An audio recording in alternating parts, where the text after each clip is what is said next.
I'm Allison from The Kills. This is Jamie. Our musical universe consists of the two of us. Influences, I think, is down to, it's kind of down to other people to spot those, you know, because I've lost track of it. I know the things that were important to us while we started our band, you know. We were both big Velvet Underground fans and we loved all that. I think that was a scene that was particularly important, you know, New York in the late 60s, and you can't really talk about Velvet Underground without talking about the art scene and Warhol, or the literature scene with Allen Ginsberg and all the periphery, like Edie Sedgwick and all those characters. And that really fascinated us because we were stuck in our bedrooms making films for no one to see and recording little things for no one to hear and writing books for no one to read, you know, and that was our little sort of daydream really, was that scene. So I feel like that's the kind of thing that's in my blood.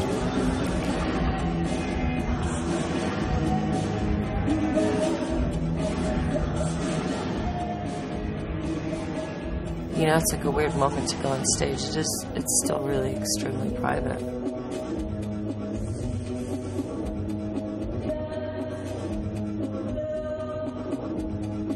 But it's exciting because there are people there that, you know, it's turned into more like, how can we outdo ourselves? It's still really selfish, I think, you know. Every day I want to play better.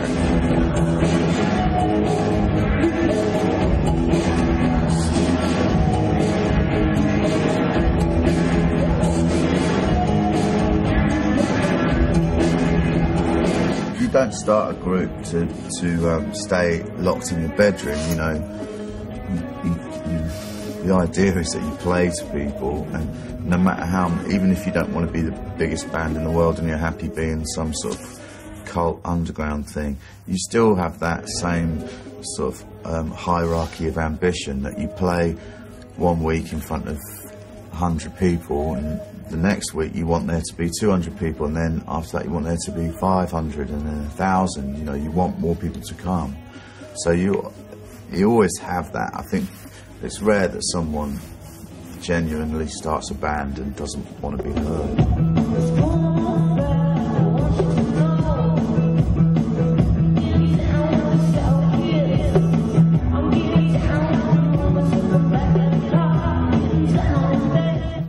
I'm just excited to see Jane Birkin and Marianne Faithfull. I think that'll be really exciting. So I'm just waiting for that, really. I mean, I haven't thought about it too much, you know. I'm excited to play, and I'm excited to play, see them.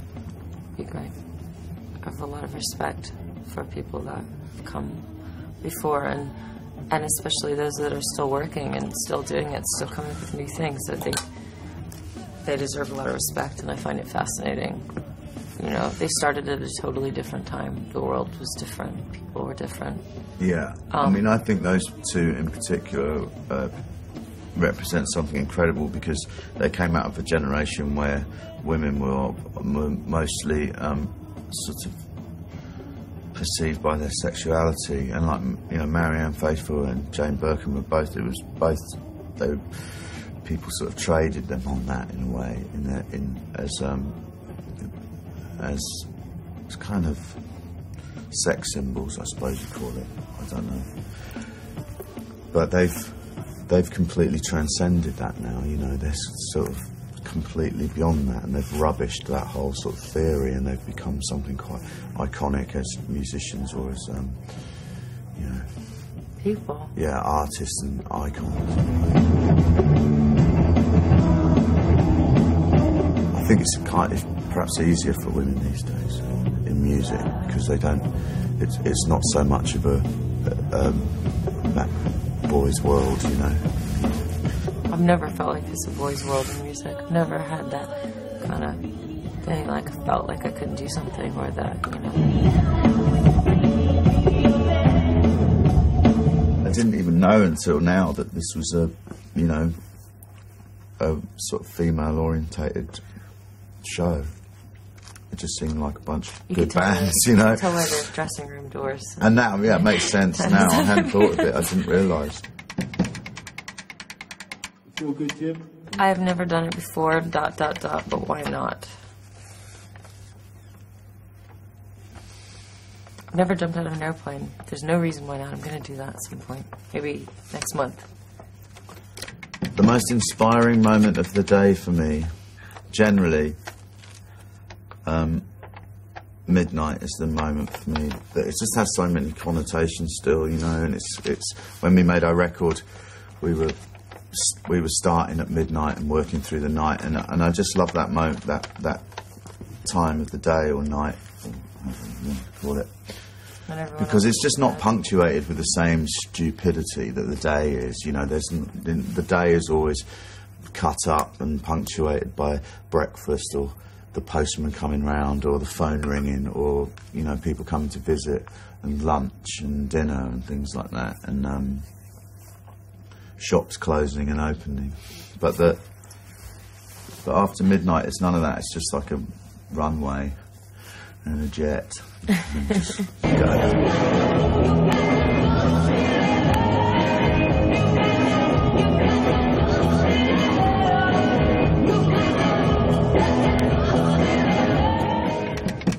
In the bottom of my bag. Usually I'm always looking for my cigarettes or my phone or my light. Always my lighter. Never mind, it's always my lighter. Punk is not dead? Question mark. This is interesting to me because, you know, punk's had a massive influence on us. There's so many bands that, you know, you have those bands that are like singer-songwriters that are kind of trying to get there with perfecting their craft of writing songs, and we never really had that. We never had those sorts of singer-songwriters and as our idols. You know, it was always people like Fugazi and Nation of Ulysses and Bikini Kill and bands that would be considered to be punk, you know, or like Bad Brains, or They just kind of perfect their politics. and it's like almost like how those old blues guys used to talk. They used to talk about music and voodoo in the same breath, you know, because they said that it wasn't the notes and the rhythms and the words that made a song electrifying. It was something in the attitude of the people playing it, which is kind of what punk was. So that, in that sense, I think it's still alive. But punk was something that I think was supposed to explode and die out, like a, you know. And I think people have carried on the tradition, and they talk about punk as if it's still a relevant thing, but I don't think it is. I hate those people.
It's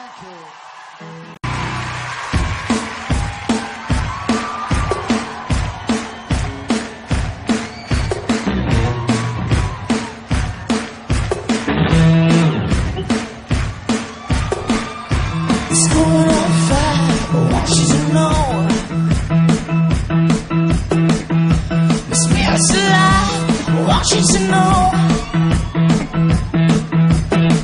I'm getting down with the awkward moments, getting down with the sour kiss.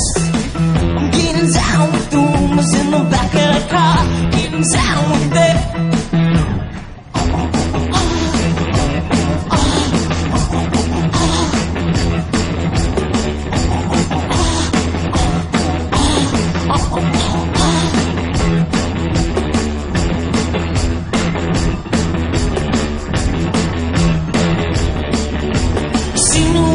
To the side, say no when you want me to stop. We could crash, we could burn, we could take it, we could take it in turn. Getting down with your new vocation. Getting down with your cute caress. Getting down with the kisses and cross-stitches on it. Getting down with it.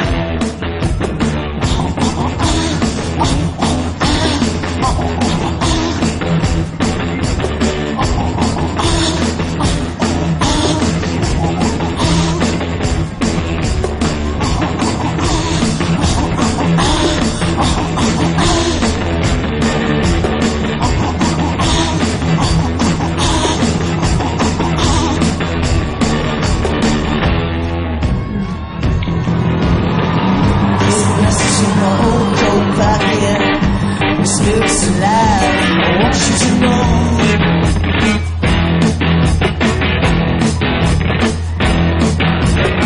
I'm getting down with the young drunk lovers, getting down with the one-way pack, getting down with the city and the beauty of it.